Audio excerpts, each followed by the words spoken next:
Good afternoon, everybody. Can everybody hear me? Good. Okay. Glad you could all make it. Everybody?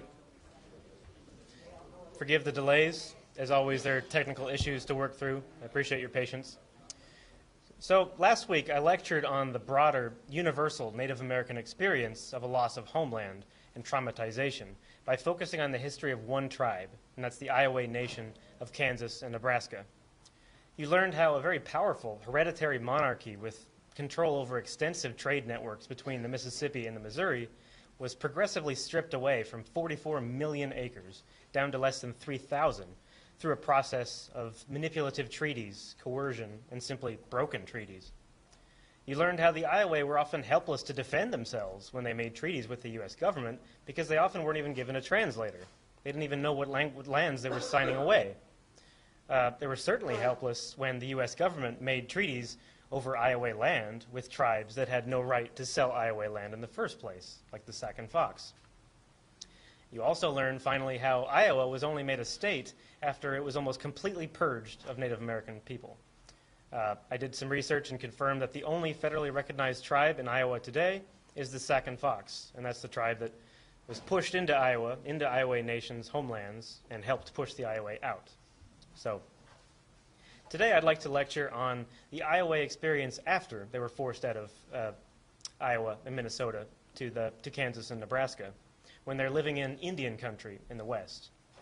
You'll see how U.S. government policies after the 1880s continue to strip away Ioway lands even further until they're almost nothing today. And again, every tribe in the United States agonizes and can relate to this same story of a loss of homeland and betrayal and traumatization. And at the end of my lecture, we're going to have a very special guest speaker, so appreciate him being here.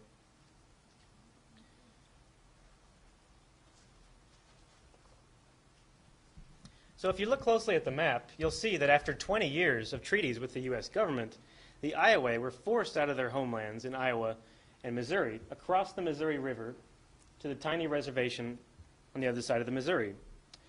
This was a tiny reservation of less than 200,000 acres, and that includes what is both yellow and red. But what's interesting, if you look closely at the map, remember the Sac and Fox tribe I just mentioned that helped push the Ioway out of their homeland? Well, they too, after being very cooperative with the U.S. government, they were split also, and they were forced across the Missouri. One tribe went across the Missouri and is there in blue. So as you can see, the Ioway's worst enemy was put right next door. And their reservation as well progressively got smaller and smaller.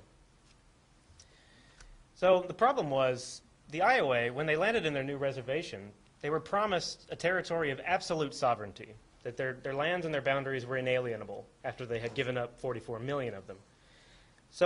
But the problem was the U.S. government's promises were always very vague. So basically, as long as the Americans could get the Native Americans out of the lands they wanted, they would promise them the moon.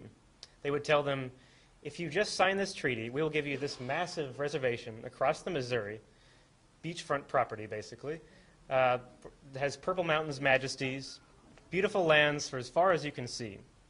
But, of course, this was in many ways deceitful because they gave them the worst lands they could put on a map. And this reservation got progressively smaller over time. Or tribal government was simply abolished in many cases, and I'll get to that soon. Last semester, I lectured on an American policy of allotment and homesteading after the 1880s. This was a very controversial turn in Native American history that in many ways signed their death warrants. That's how tribes understand it today in their narrative. The U.S. government around this time in the 1880s believed that by transmitting American values to Native Americans, they would simply be benefiting the Native Americans. It was in the Indians' own benefit to absorb American values. So if they learned capitalism, if they learned the free market, democracy, English, how to read and write, how to dress in proper dress shirts, and shave their heads to make it short like white people, they would basically benefit themselves because they could get a proper education, they could develop business, and the standard of living would improve for everyone. And they would be paved on the way towards American citizenship. So what they did was they thought, the U.S. government decided, there's no point in giving these Indian nations these massive reservations when very few people actually live there. On this huge reservation, there were less than 3,000 people. So it was simply more logical in terms of American geopolitics to carve up the Ioway territory according to individual property. So they would give each Ioway member 160 acres, supposedly, around there. But the rest of the territory would simply disappear. The Americans could take it because the Indians didn't need it.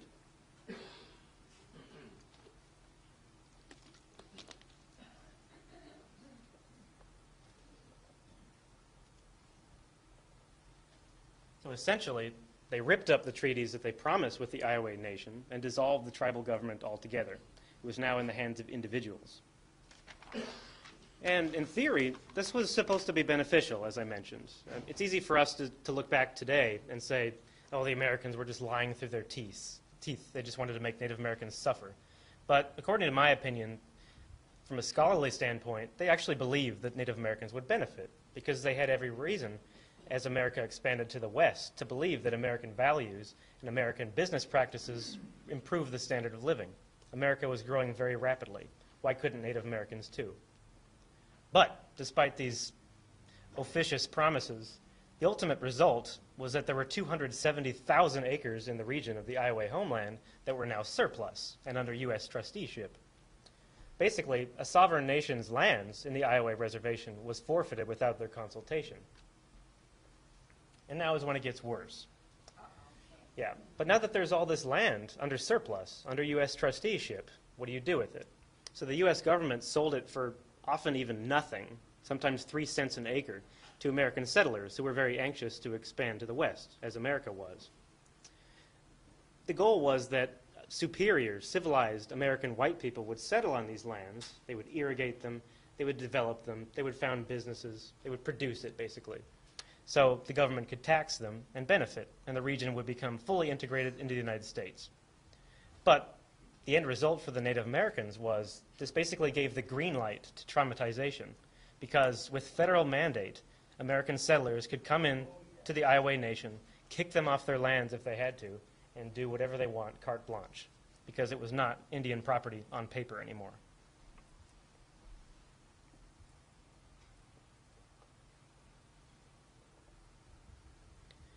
But in the 1890s, the Ioway Nation was essentially stripped down to a territory of less than 3,000 to the territory in red.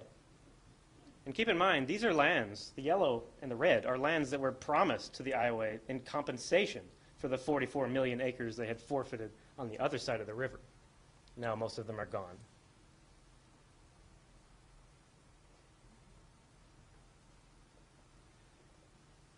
So what were the Ioway to do in this context of instability and cultural death, as settlers were simply encroaching in their land, destroying their sacred sites and pushing them out?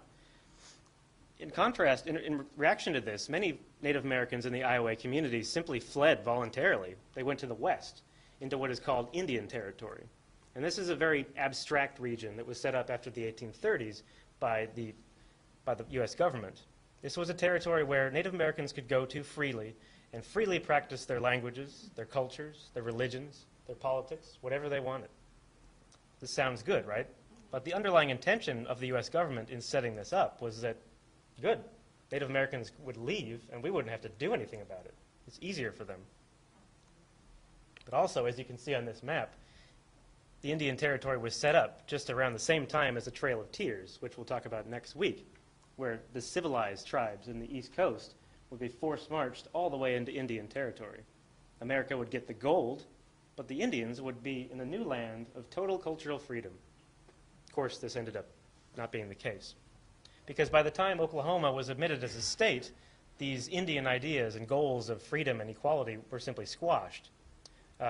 When Oklahoma was petitioning for statehood, the Native Americans who were forced there got together and said, let's form what's called the state of Sequoia. Sequoia was the founder of the Cherokee alphabet.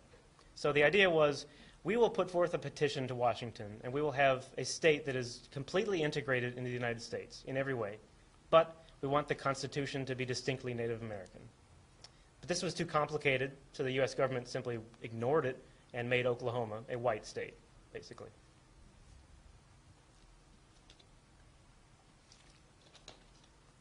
And what's interesting is, because of this division of land and the creation of this Oklahoma Territory, this Indian country, the Ioway tribe was split yet again. I mentioned back home in Iowa and Missouri, because of all this encroachment, the Ioway Nation was split into multiple tribes. The leaders didn't know what to do, they couldn't agree, so they atomized. It happened again in Indian Territory. So the Ioway Nation split, and one tribe ended up in Oklahoma. And today you have the Iowa tribe of Oklahoma and the Iowa tribe of Kansas and Nebraska.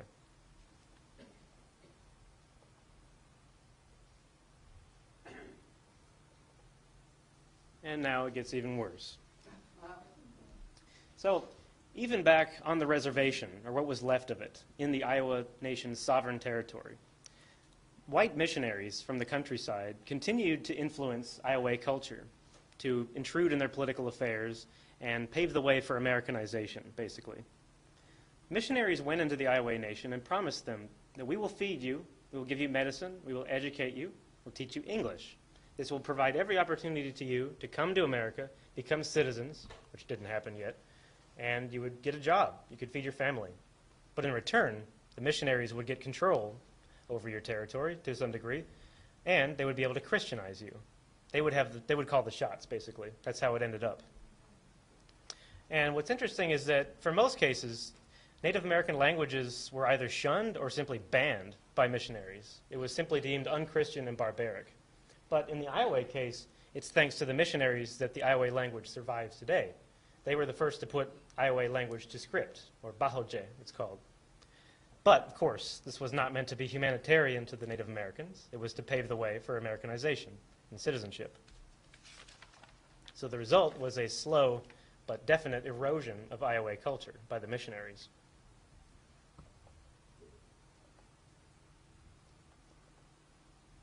If you remember, last week I lectured on Frank Whitecloud. That's the son of Chief Whitecloud I. Whitecloud II was the one who finally led the Ioway out of Missouri and Iowa into Kansas.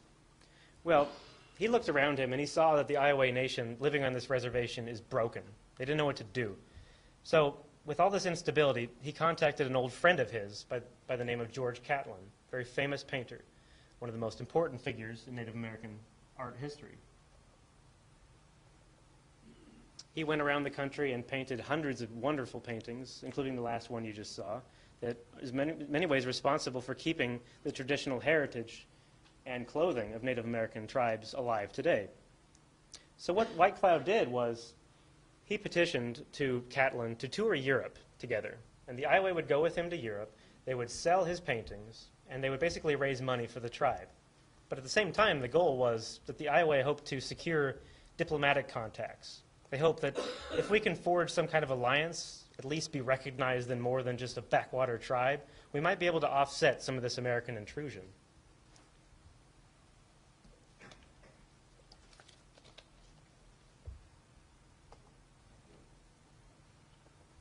So they went to Europe, and they toured places like London and Belgium, which were new, really industrial places in Europe. Very big turning points. They got the world's attention. So the Ioway went there to the capitals of Europe with the hopes of raising money. This is a painting of them in full presentation in their full regalia to the foreign dignitaries in London and Belgium.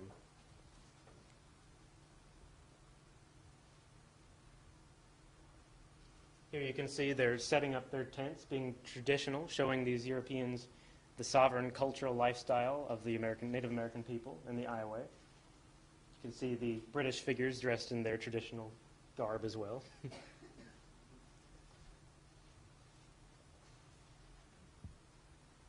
can see them in their headdresses, really showcasing that Native American heritage is something special that needs to be preserved.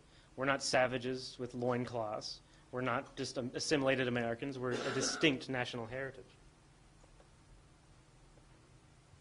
And you can see they would perform dances to, again, showcase their cultural heritage in the traditional Ioway or Bahoje language to keep themselves alive.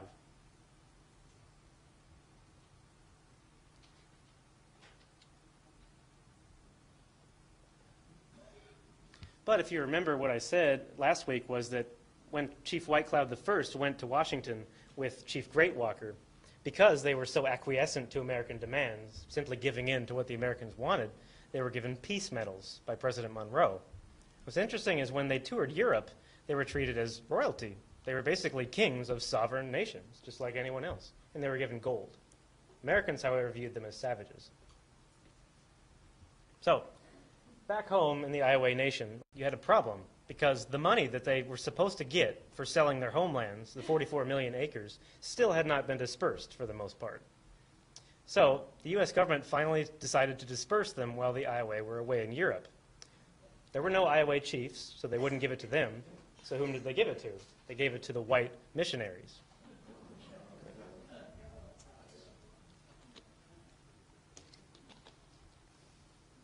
And the Ioway returned back to the Ioway reservation to find that the money, most of it had finally been dispersed, and almost all of it had been spent already on a boarding school and a church. So, after a process of 30 years of broken treaties, the Ioway ended up selling almost all of Missouri, parts of Minnesota, all of Iowa, and now parts of Kansas and Nebraska for less than $20,000. But they ended up with almost literally nothing. So again, that's 44 million acres lost. And even worse, because the Ioway were so poor and so scared, settlers would come to them. It was a very coercive kind of environment. They would come to them and say, I'd like to buy your land. They give them nothing. But the Ioway were scared that if they didn't give up their land, they might be murdered. The settler wasn't going to move away from gold or oil. So they ended up voluntarily selling what was left of land. And they ended up with as little as 600 acres by the end. So that's the Ioway story of a loss of homeland. I'd like to finish by talking of the Ioway Nation today. There are two tribes, as I mentioned. There's the Iowa tribe of Kansas and Nebraska. That has less than 3,000 members. And it's centered here in Whitecloud, Kansas. The other tribe is the Iowa tribe of Oklahoma, which, according to the most statistics I have read, have less than 600 members.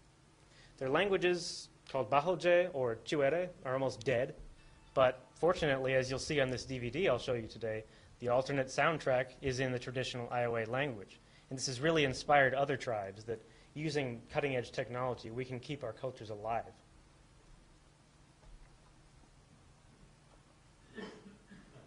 And this is interesting and sad, really, because this is a statue of Chief Whitecloud I. It's in Iowa. There's another similar statue in Kansas. And what does that tell us? The state of Iowa is named after the Ioway. Again, the Missouri is named after the Missouri River, which was named by the Ioway. Most of the towns are named, have an etymology that relates to the Ioway heritage. You have the statue of the Ioway Nation in these major cities, but there are no Ioway left in the entire region. This tells us that there's this layer of Native American heritage all around us that I've mentioned. That most of the states are named after Native American words, but we don't even think about them because they're not there anymore. They've been forced out of our public view.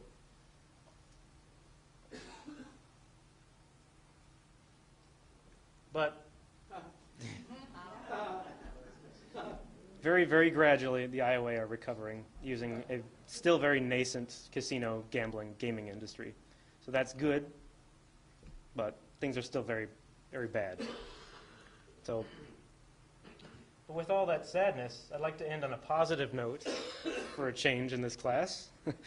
And again, the Sac and Fox tribe I mentioned, they were from the east, and after the Black Hawk War, they were forced to the west into Ioway homeland. And this created a lot of conflict with the Ioway, and they helped push the Ioway off of their lands. And they ended up making a treaty with the federal government that ceded Ioway lands without consulting the Ioway.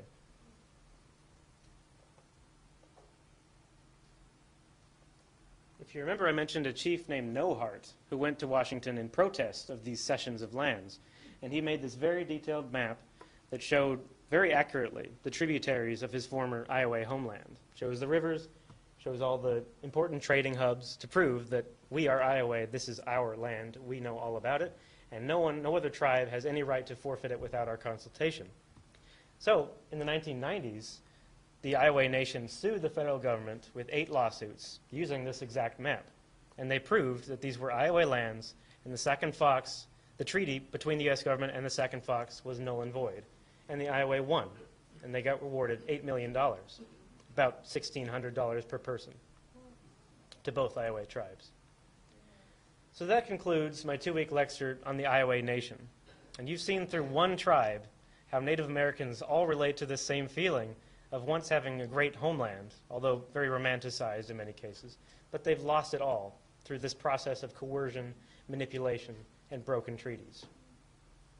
So that ends my lecture on the Ioway, but before we have your questions, we have a very special guest speaker, and that is Mr. Bill Whitecloud, the direct descendant of Chief Whitecloud or Mahaska I.